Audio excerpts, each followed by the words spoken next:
The kingdom did not execute Alec Veyron in the capital square. A clean death would have been too honest. If the crown killed him with a blade, people would remember the body. They would remember the timing. They might even ask why Captain Ren Althos had died during a royal weapons inspection, only days after warning the court that the border blades were defective. So Crown Prince Dorian chose a punishment that looked merciful on paper and fatal in reality. Stormfall Valley, the Valley of Eternal Lightning. No guards, no cell, no gallows. Just a black mountain basin where lightning fell every hour of every day, where whetstone carried current like blood through veins, and where royal survey teams had returned only as burned armor and fused bones.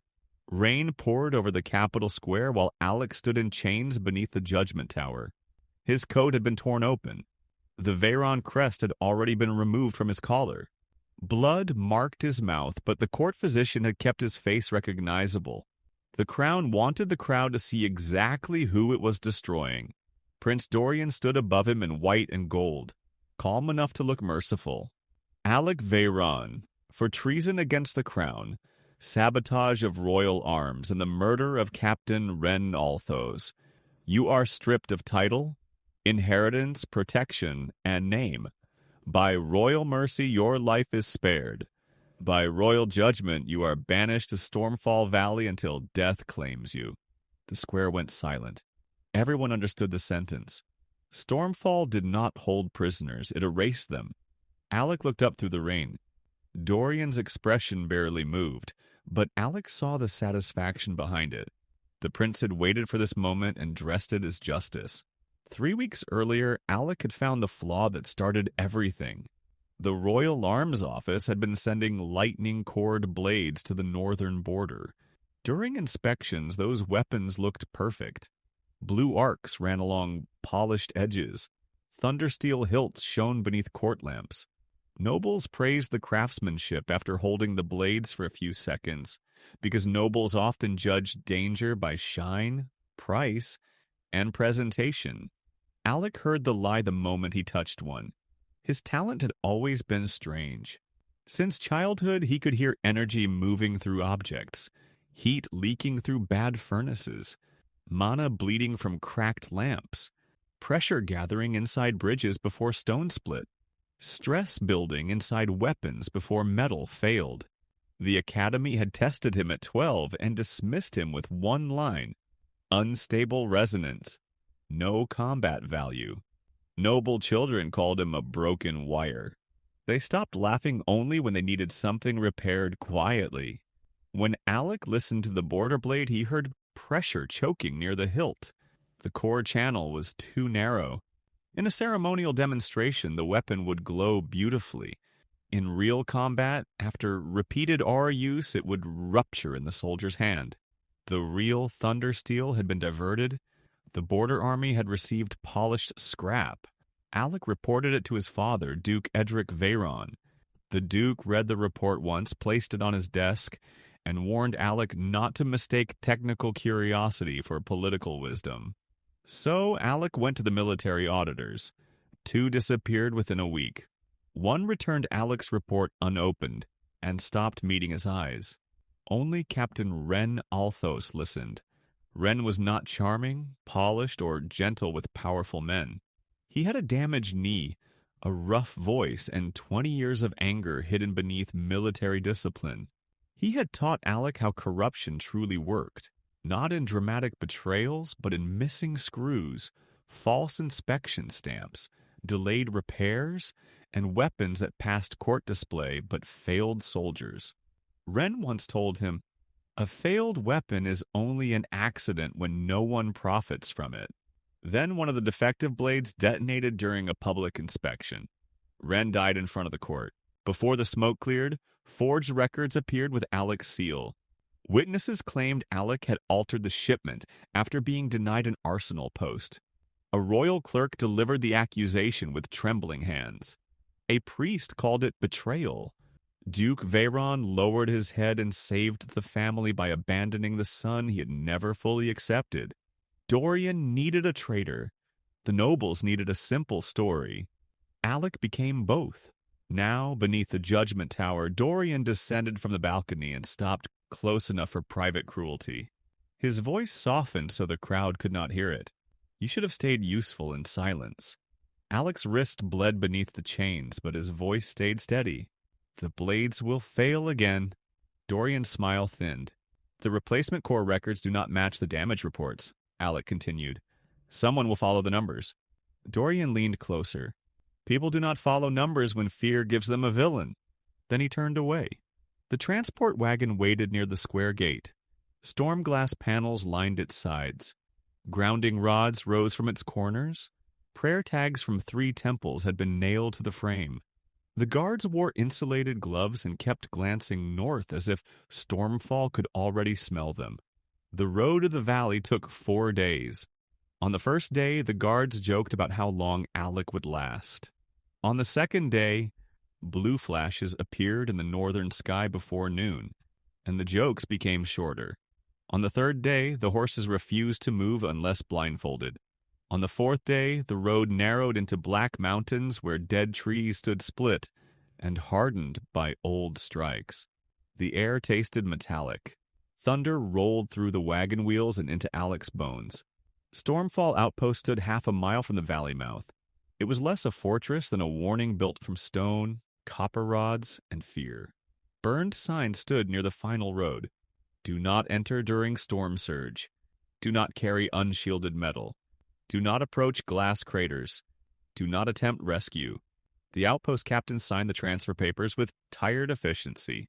His name was Garen Holt, though Alec did not know it yet. A scar cut across his cheek. His boots were practical. His eyes belonged to a man who had watched too many prisoners disappear into weather. One Capitol guard looked toward the valley and asked whether there would be an escort. Holt stared at him until the guard lowered his eyes. The guards removed Alec's chains before the valley mouth. Iron cuffs attracted lightning, and none of them wanted to die beside him. They gave him a torn cloak, a water skin, a bone-handled knife, and 3 days of hard bread. Holt pointed toward the valley. Walk until you can't. Alec flexed his bleeding wrists. How many survived the first night? Enough to learn the second night is worse. That was the most honest thing Alec had heard in days. He stepped past the final warning board. The first thunderclap hit so hard his teeth clicked. Behind him, the wagon turned around before he had taken 20 steps. Stormfall Valley opened below like a black wound between mountains. Lightning fell in white columns from clouds that never cleared. Blue arcs crawled through wet stone. Violet flashes pulsed inside old glass craters where sand and rock had melted together. Alec moved slowly. He did not pray. He listened. The valley had layers. Heavy white strikes hammered the ridges. Blue ground currents snapped through puddles and ore veins. Violet pulses near the glass craters hummed differently, as if some of the lightning had entered the earth and failed to escape. That trapped hum caught his attention. Alec crouched behind a black outcrop as a bolt struck nearby. Heat rolled over his face. Molten fragments hissed into the rain. Beneath the violence, he heard a repeated pulse from deep underground. Steady. Structured. Wrong for natural weather. Stormfall was not random. The valley was collecting energy, cycling it, then releasing overflow through damaged paths. Mages had called it a curse because they did not understand machinery large enough to become geography.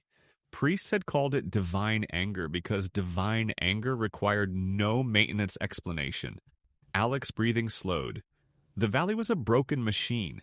The crown had thrown him into the largest uncontrolled power system in the world. He laughed once under his breath. Then the ground punished his distraction.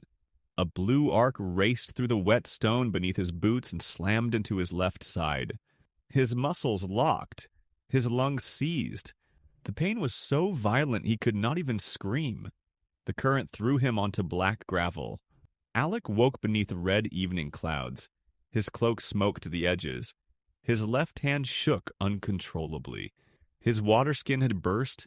Half his bread had burned. The bone-handled knife was gone. He stared at the sky until breathing became possible again. Fine, he whispered. No celebrating before shelter. He crawled toward a shallow cave he had noticed before collapsing. Its entrance faced away from the main strike corridor, and gray veins ran through the ceiling instead of the black conductive stone covering most of the valley floor. It was not safe. It was simply less eager to kill him.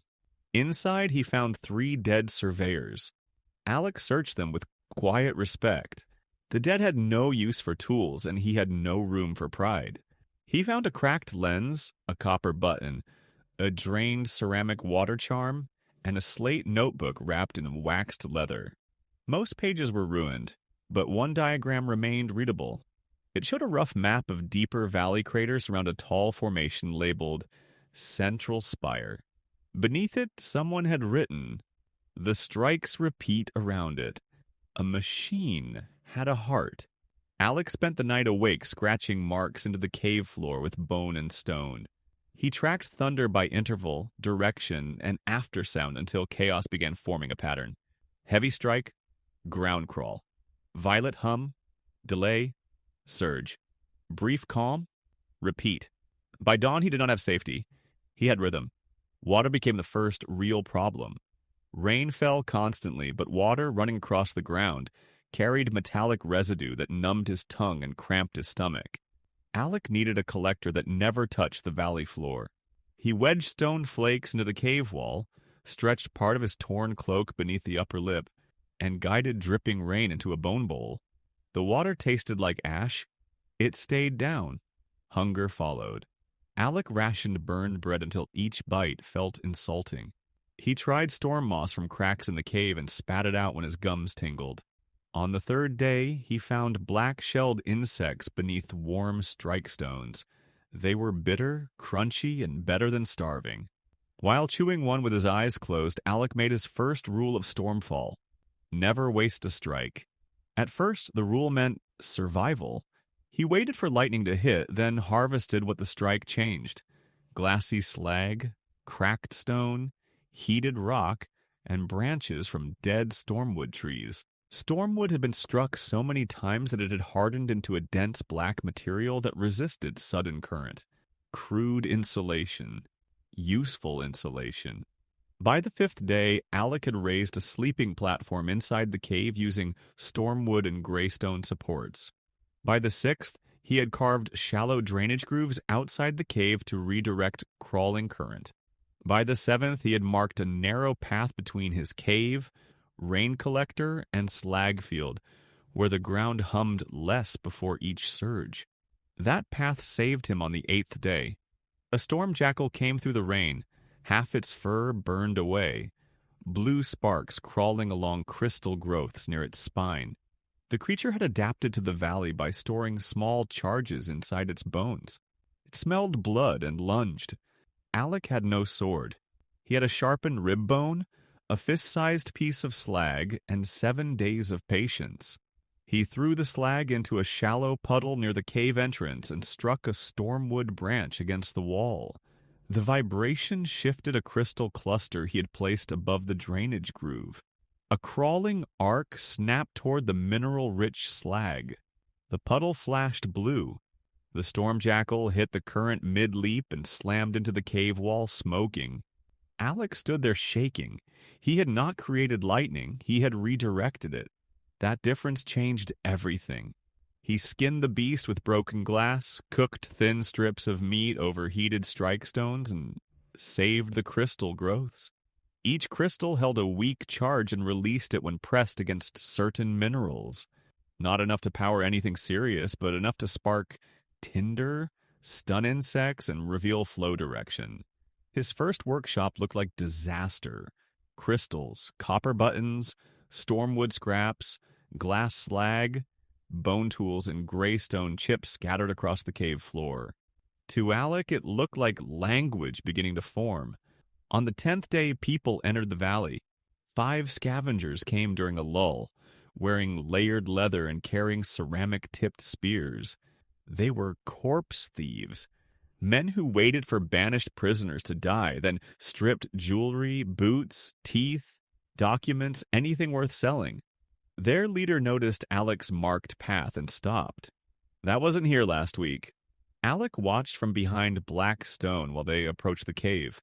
Staying hidden would have been safer. He almost did it. Then one scavenger reached into a supply niche and pulled out Captain Wren's brass compass. Alec had taken it from Wren's workshop after the captain died. It was not decoration. It was proof that one honest man had existed inside the military machine before the machine killed him. The scavenger flipped the compass open. Officer piece, worth something. Alec stepped out. The men turned. Their surprise lasted only a moment before amusement replaced it. The leader rested his spear on one shoulder. The traitor breathes. Alec looked at the compass. Put it down. The man laughed. Still giving orders? Another scavenger peered into the cave and saw the rain collector, raised platform, dried meat, crystal piles, and marked stones. Boss, he built himself a nest. The leader's amusement turned into greed. In Stormfall, survival knowledge sold better than stolen boots. You're useful, the leader decided. Show us how you walk the valley. Alec gave him one answer. No. The spear came fast. Alec shifted just enough for the ceramic tip to scrape his shoulder instead of entering his chest. He grabbed the shaft with his weakened left hand, stepped onto a marked stone, and slammed his heel down twice. Blue light crawled beneath the gravel. For 3 days, Alec had hidden conductive slag under a thin layer of black stone near the cave entrance. It was not a mechanical trap. It was a suggested route for the next ground arc. The leader had stepped exactly where Alec needed him. A thin current snapped up the spear shaft. His jaw clenched hard enough to crack a tooth. Alec kicked him into the second line, took the falling spear, and moved before the others understood that the ground itself had joined the fight. Alec did not fight like a duelist. He retreated across safe stones, forced the scavengers toward wet patches, threw charged crystals at their feet, and used the ceramic spear to keep them from surrounding him. One man died when he grabbed a copper charm around his neck in panic. Another ran into open rain and vanished under a white strike so sudden the thunder arrived after his body was gone. The last scavenger fell to his knees, gasping for mercy. Alec pressed the spear tip below the man's chin. Who buys what you steal? The man swallowed. Outpost quartermaster sometimes. Capital brokers. Temple collectors if something looks cursed. Alec's face hardened. Even the valley had become part of the kingdom's economy. Condemn prisoners. Wait for lightning to finish them. Sell what remained. Alec took Wren's compass back. He let the scavenger live because fear could carry news farther than... The graveyard is closed. The scavenger ran toward the valley mouth without looking back. By sunset, Alec had 5 packs, 3 ceramic spears, treated cord, dried beans, salt, a brass mirror, spare leather, copper cooking plates, and 1 sealed bottle of cheap wine. The crown had sent him in with scraps. The corpse thieves had brought tools. Alec drank 1 mouthful of wine, then poured the rest over his shoulder wound. It burned enough to blur his vision. He laughed quietly. The valley had tried to kill him and taught him rhythm. The scavengers had tried to rob him and delivered supplies. The crown would eventually send something worse. Good. Every enemy should leave behind infrastructure. With stormwood, copper scrap, ceramic spear shafts, treated cord, and storm jackal crystals, Alec built his first real lightning guide. It was crude. A raised frame near a common strike scar, a ceramic spearhead wrapped in copper, crystal clusters in a stone bowl, and a slag trench leading toward a glass crater for overflow. The first test exploded. The second burned his sleeve. The third knocked him unconscious, long enough for rain to pool beside his face. The fourth caught a minor branch strike and stored a weak pulse long enough to light dried moss inside the cave without flint.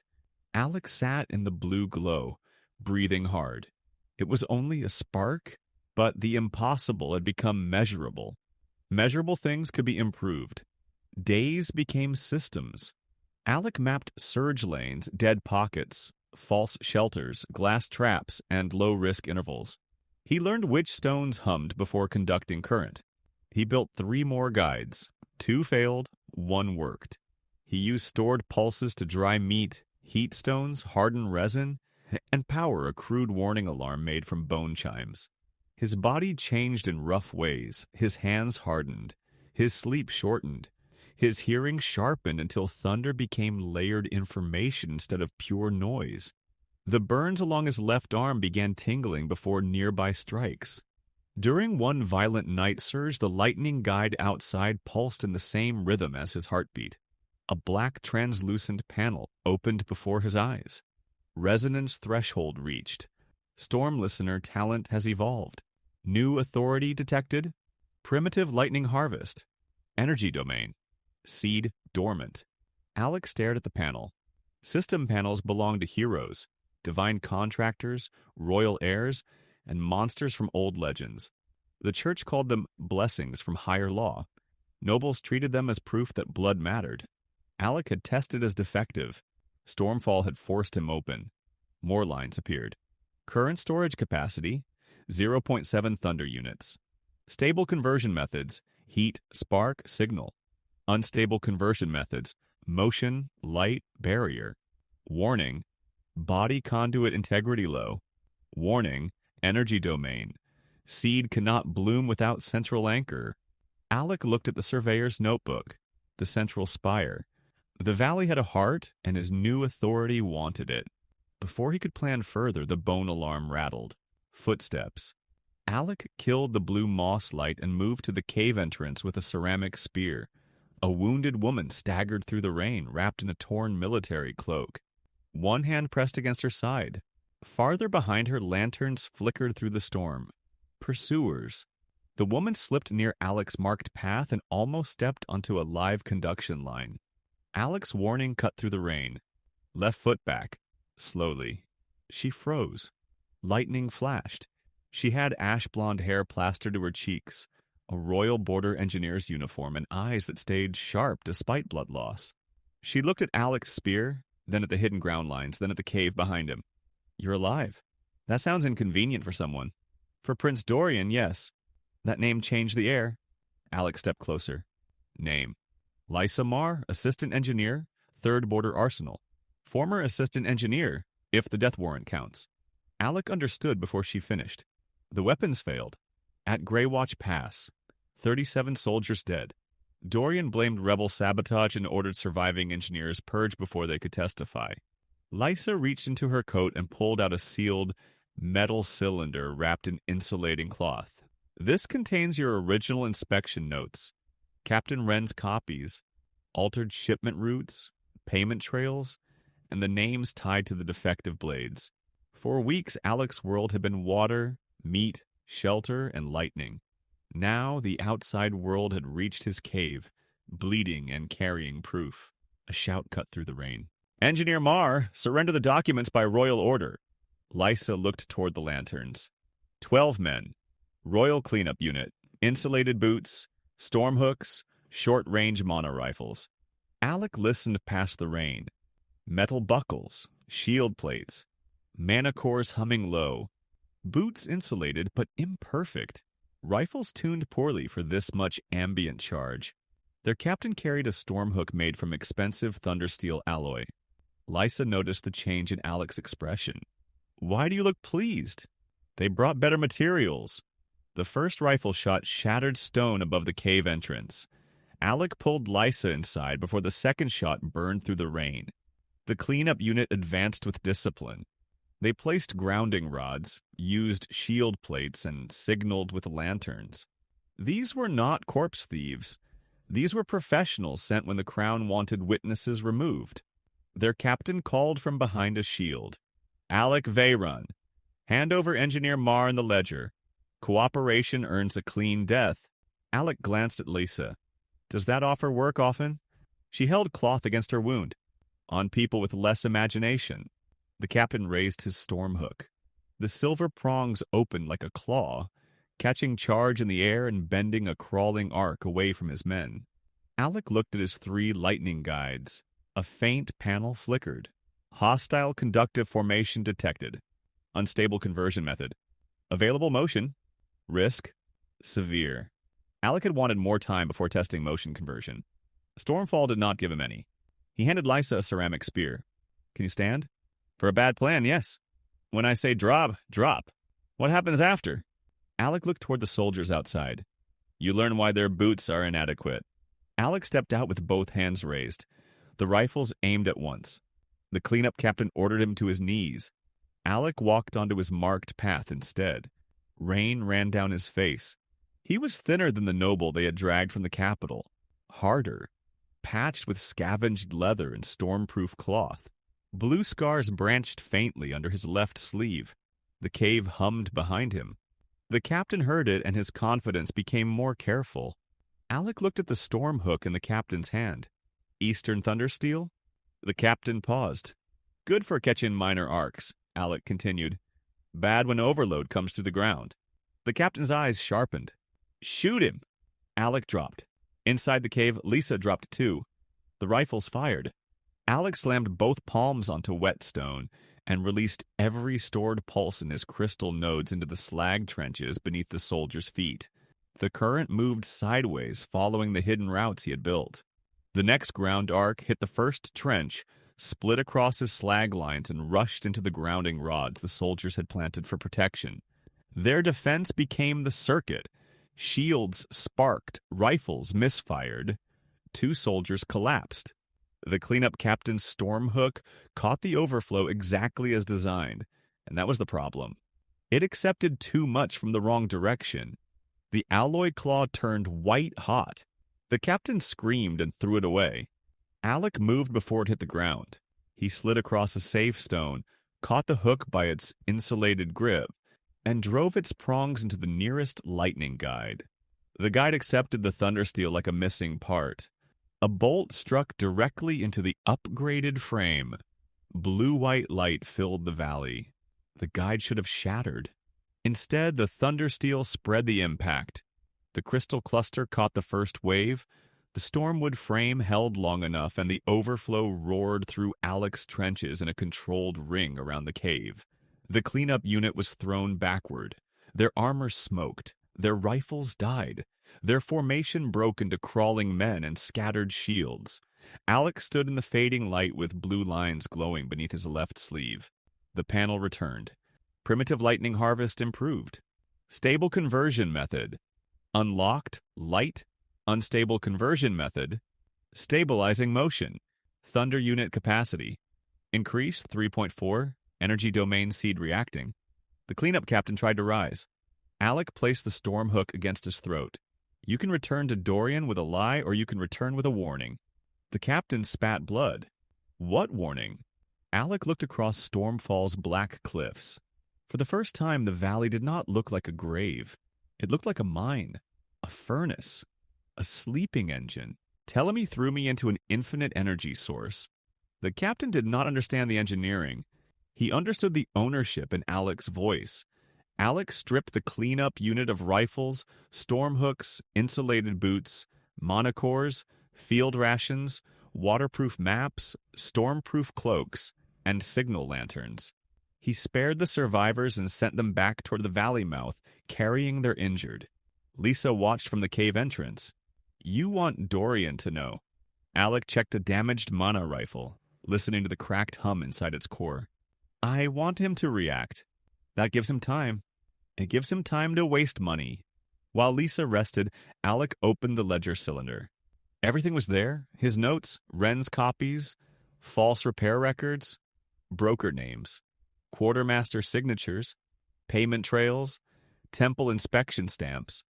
Dorian's seal appeared only once, hidden inside a secondary approval mark. Once was enough if shown to the right people. By morning, revenge had become too small. Wren was dead. 37 border soldiers were dead. Surviving engineers were being hunted.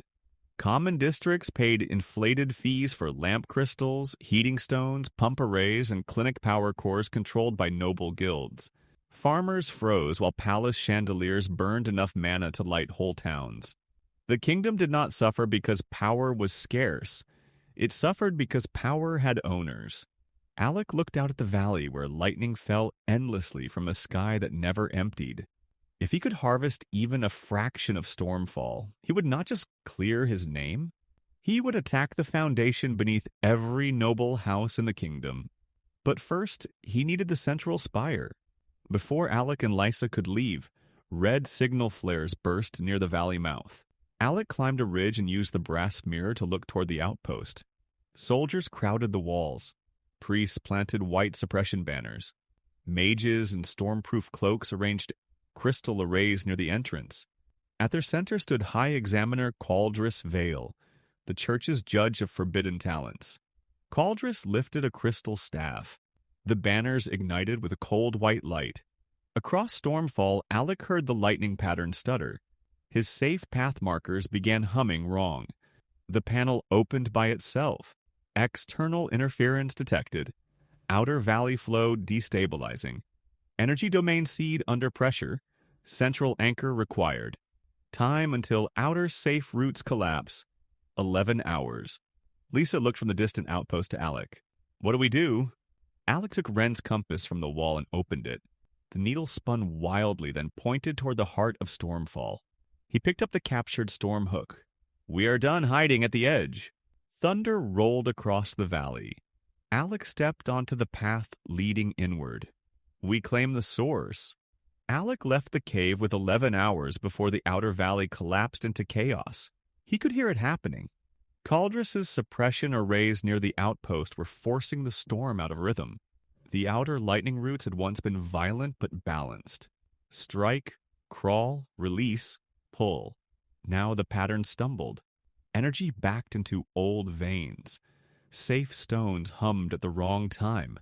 Glass craters pulsed before they should. The cave that had kept Alec alive would become a trap before nightfall.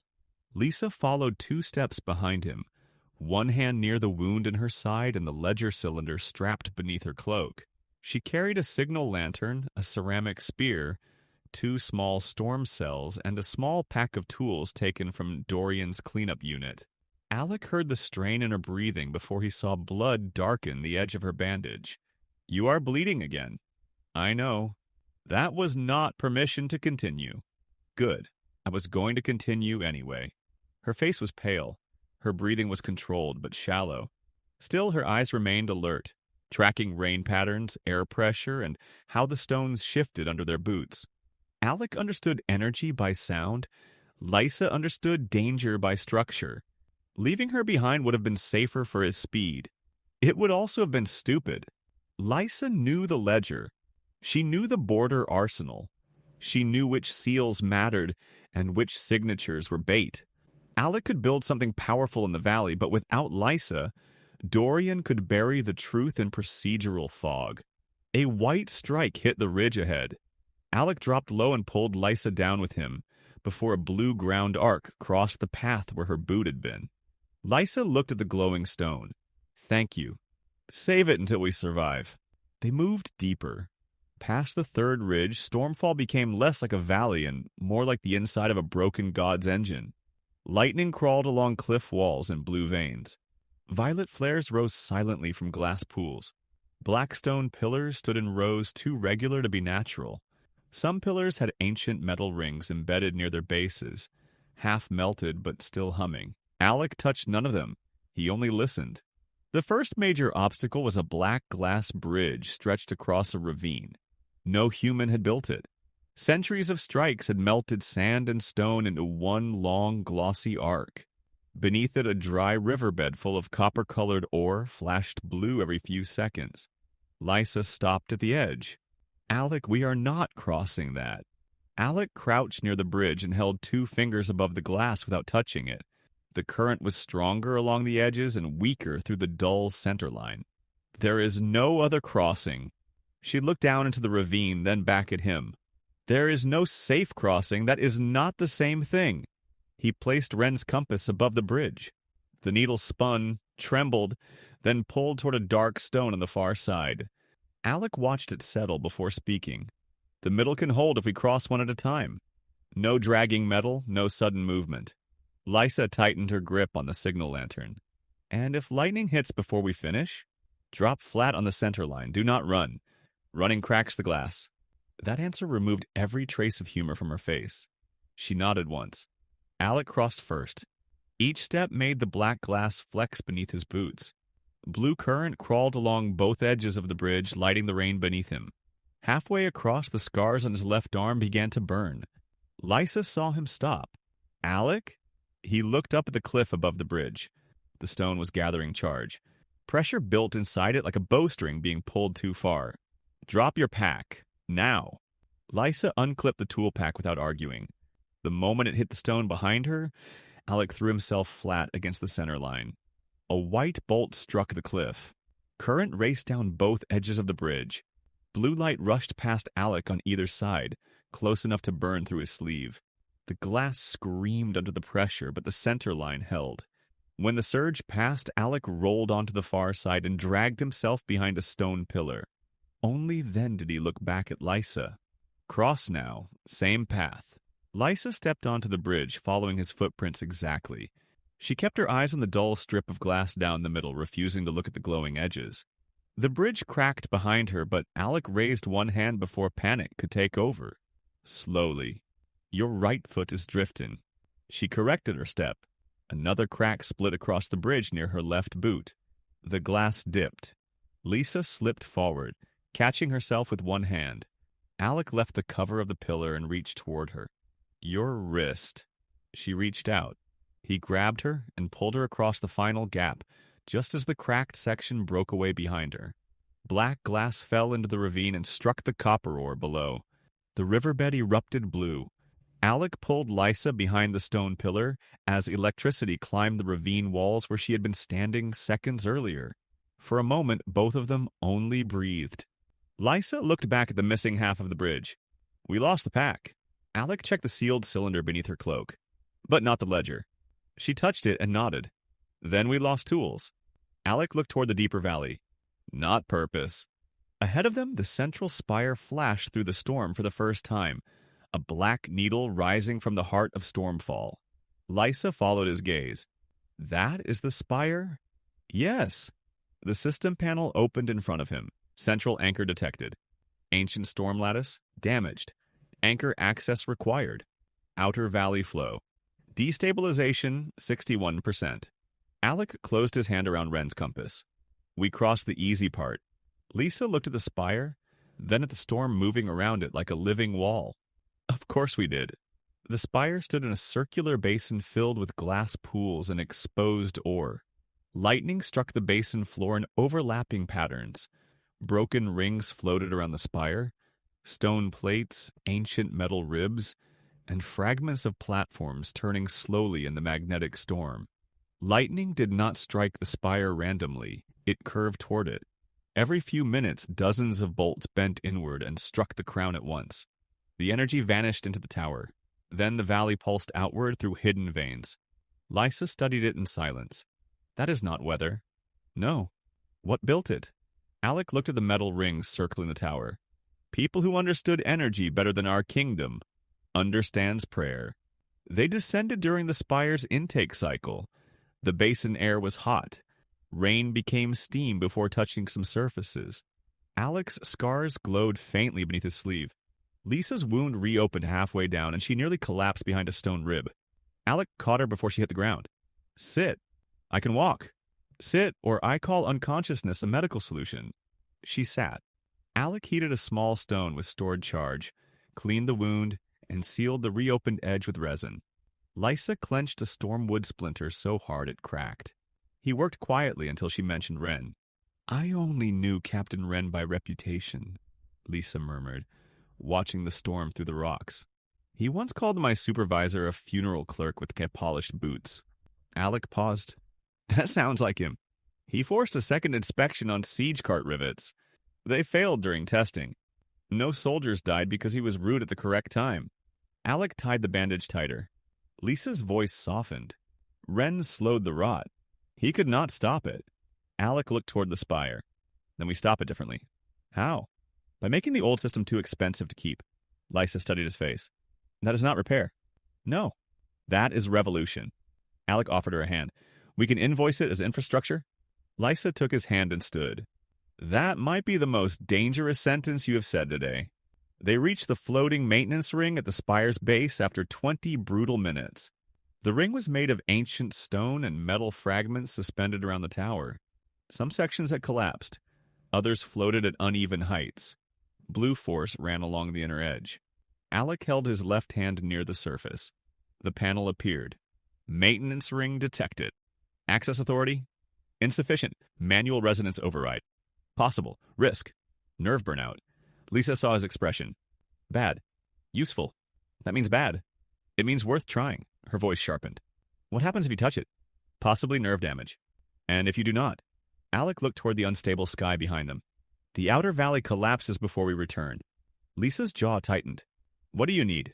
Keep me standing if my legs fail. That is a terrible role.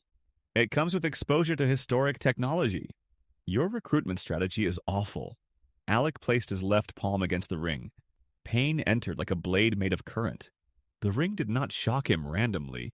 It read him. Energy threaded through his scars, climbed his nerves, pressed behind his eyes, and dragged images through him. A city of black towers under permanent stormlight. Silver-masked engineers guiding lightning into underground chambers. Massive conduits carrying power beneath streets. The central spire whole and bright. Then war, overload, collapse, silence. The valley remained. Alec tasted blood. Lisa grabbed his shoulders as his knees buckled. Alec, tell me what you see. Her voice kept him anchored. It is a grid, he forced out. A broken energy grid, not a curse, not divine punishment. A power lattice. What does it need?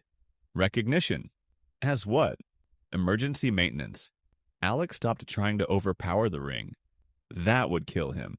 He did what he had always done with broken machines. He listened for the shape the system expected and answered with the closest thing he could provide. Damaged anchor, unstable flow, external interference, emergency repair required. For one awful second, nothing happened. Then the ring pulsed.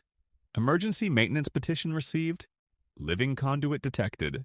Storm listener authority compatible. Temporary anchor candidate accepted. Proceed to central core.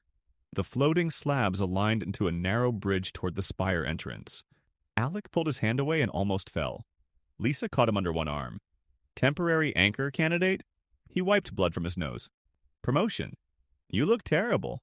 Management is stressful. They crossed into the spire. Inside, the storm changed from roar to hum. The central chamber was enormous. Broken conduits climbed the walls like ribs. Some were melted. Some were shattered. Others still carried streams of blue-white power into a crystal core suspended above a deep shaft. The core looked like a heart wrapped in black rings, cracked through the middle but still beating with contained lightning. Lisa forgot her pain. This could power a capital. Alec listened deeper. No. She looked at him. If restored, it could power a kingdom. The panel opened wider. Central anchor reached. Ancient storm lattice core damaged. Emergency functions active. Available immediate options, 1. Stabilize outer flow, 2. Increase personal storage capacity, 3. Unlock basic conversion array, 4. Attempt domain. Seed bloom. Warning, insufficient thunder units for full restoration. Warning, external suppression interference. Accelerating lattice. Collapse. Alec read the options aloud. Answered immediately. Stabilize outer flow. That helps the outpost too. It prevents Cauldress from turning the valley mouth into a furnace. It also delays my personal upgrade. Lysa met his eyes. You said this was bigger than revenge. Alec hated when his own logic returned in someone else's mouth. He selected stabilization. The core flashed. Stabilizing outer flow requires local conduit repair. Materials insufficient. Alternative, use living conduit. Risk, severe pain, temporary paralysis, permanent nerve damage.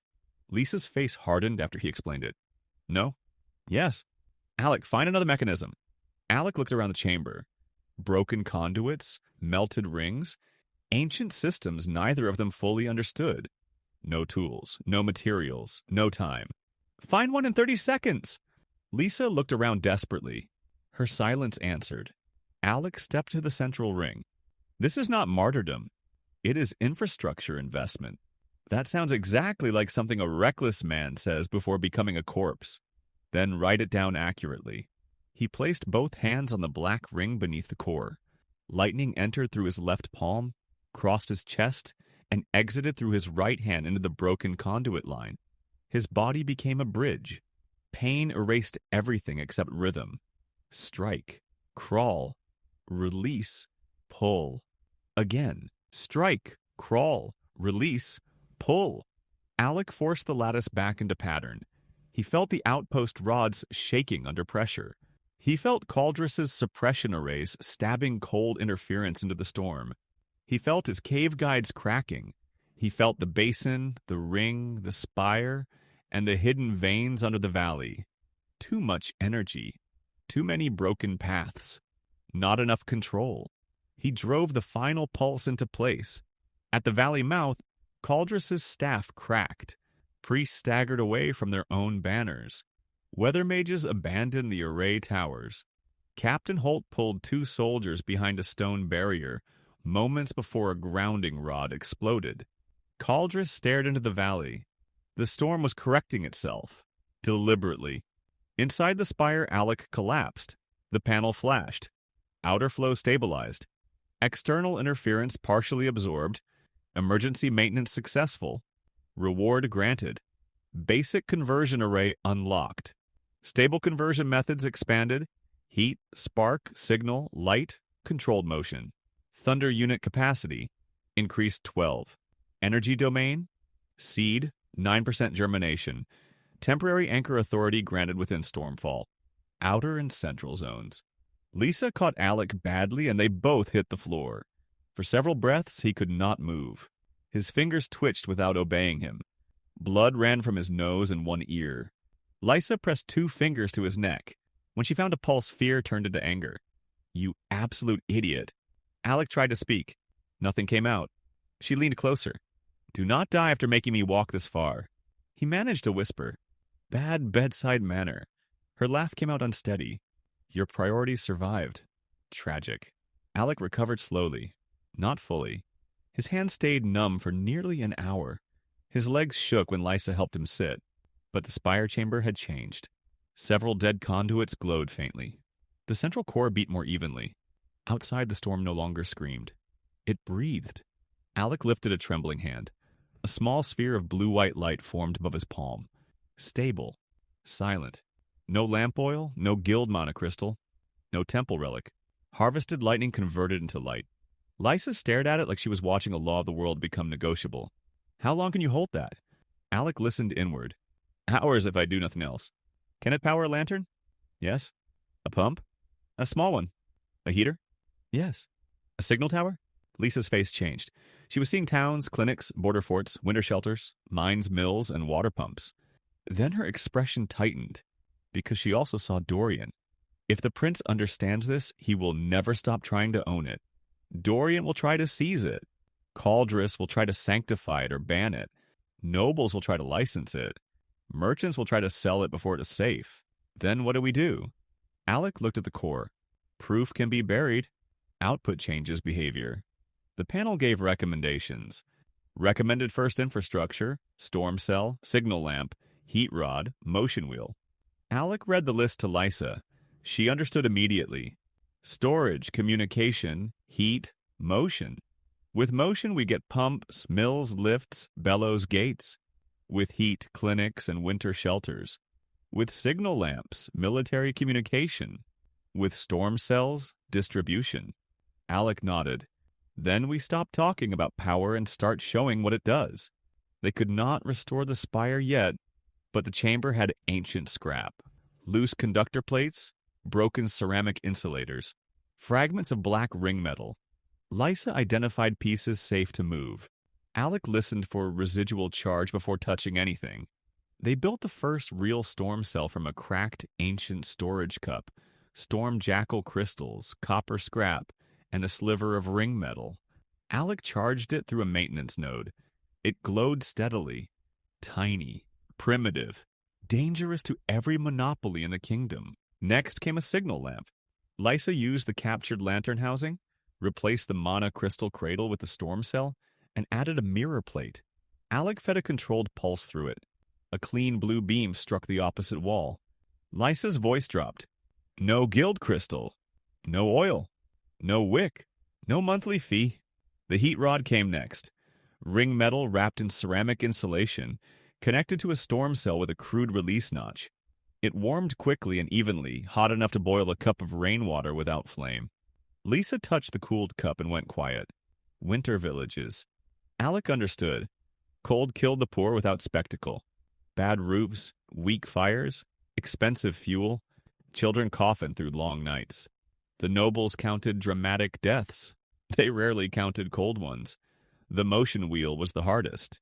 They had no proper bearings, no workshop, no balanced shaft. Alec used the storm hook as a temporary axle and ring fragments as weighted fins. Lysa nearly cursed herself hoarse keeping it aligned. The first version jammed. The second spun for 3 seconds. The third lasted 12. The fourth turned long enough to lift a small stone cup from the floor with a cord. It looked pathetic, a toy crane inside a ruined tower. But both of them knew what it meant. Scaled properly, the same principle could run millstones, pump pistons, mine lifts, forge bellows, textile looms, gate winches, and defensive shutters. Controlled motion meant labor multiplied. Labor became production. Production became politics. Politics became war without calling itself war. The panel opened again. First applied conversion chain. Completed. Stormright path initiated. New objective. Establish stable external station. Recommended site. Outer cave node. Warning. Hostile observation active at valley mouth. Alec and Lysa returned to the cave with the prototypes. The path back remained dangerous, but Alec now carried temporary anchor authority inside Stormfall. He could nudge small flows, stabilize nearby guide points, and pull minor charges into storm cells. Anything larger still risked burning his nerves, but even limited control changed their odds. The glass bridge had partially collapsed, so Alec used controlled motion to pull the floating ring fragment into position as a temporary platform. Lysa hated every second and said so clearly. The stone needle field had shifted, forcing them to make a new route. Twice Alec used small light spheres to mark safe steps. Once Lysa used the signal lamp to blind a storm jackal long enough for them to avoid a fight. When they reached the outer cave, it was damaged but standing. One lightning guide had collapsed. The rain collector had shattered. The marked path hummed differently, but the cave survived. Lysa looked around. Ugly. Alec leaned on the storm hook. Functional. Barely. That counts. They slept in shifts. When Alec woke, the cave ceiling glowed with soft blue light from the signal lamp.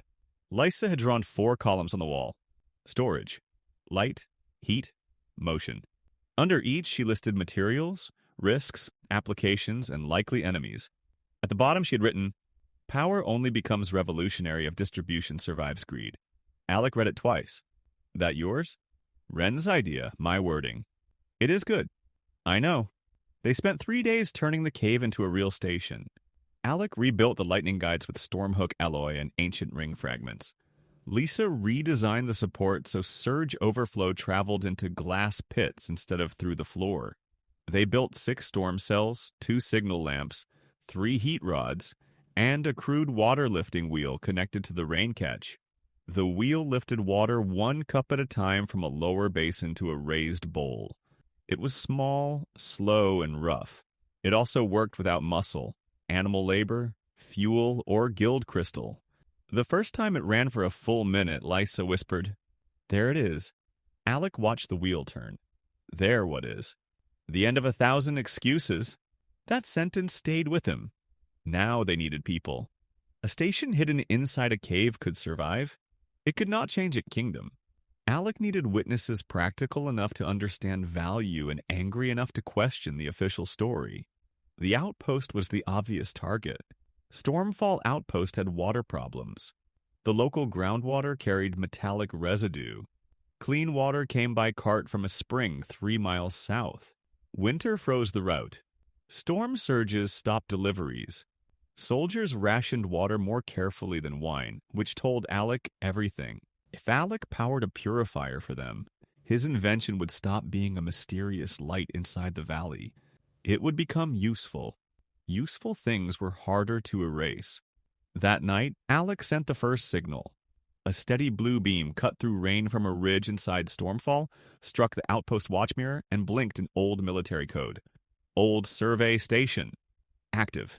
Pause. Do not suppress flow. Backlash will kill outpost. Pause. Ren Althos was murdered by defective royal blades. Pause. Proof exists. On the outpost wall, Captain Holt read every pulse. A young soldier beside him whispered, "Sir, who is sending that?" Holt did not answer immediately. He had served with Ren. He had also watched Caldress's interference nearly kill his men. When Caldress reached the wall and demanded an explanation, Holt kept his voice flat. "What is that light?" Holt looked toward the blue beam. "Valley phenomenon." "That is military code. Some phenomena repeat." The beam vanished, but not before enough soldiers saw it. At dawn, Holt came to the boundary under a white flag with 2 unarmed soldiers. He carried medical packs, ceramic canteens, storm-safe rope, and dried food. Caldress's priests shouted warnings from behind him, but Holt kept walking until he reached the last safe marker. Alec met him 30 yards away across humming black stone. Holt lifted 1 medical pack. No tracking charm, bandages, antiseptic, food, 2 ceramic canteens. Alec listened to the pack. No hidden pulse. Payment? Information. Ask. Holt's gaze moved over the glowing ridge. "Can you control the valley?" "No." The captain's shoulders eased slightly. Alec added, "But I can affect it." "How much?" "Enough to know Caldress should stop stabbing the storm with expensive sticks." Holt looked toward the outpost. "Your warning saved 6 men when the second rod overloaded." "Then your men are smarter than his priests." Holt did not smile, but his eyes changed. "And Ren?" "The ledger proves the blades were defective before shipment. Dorian's broker chain diverted real thundersteel. Ren died because he was about to expose it." Holt closed his eyes for 1 brief second. When he opened them, grief had become command again. "What do you want?" "Witnesses." "What do you offer?" Alec glanced toward the cave station. "Water first." They built the purifier from scavenged materials and captured equipment. Storm cells powered controlled heat. Heat drove steam from contaminated water.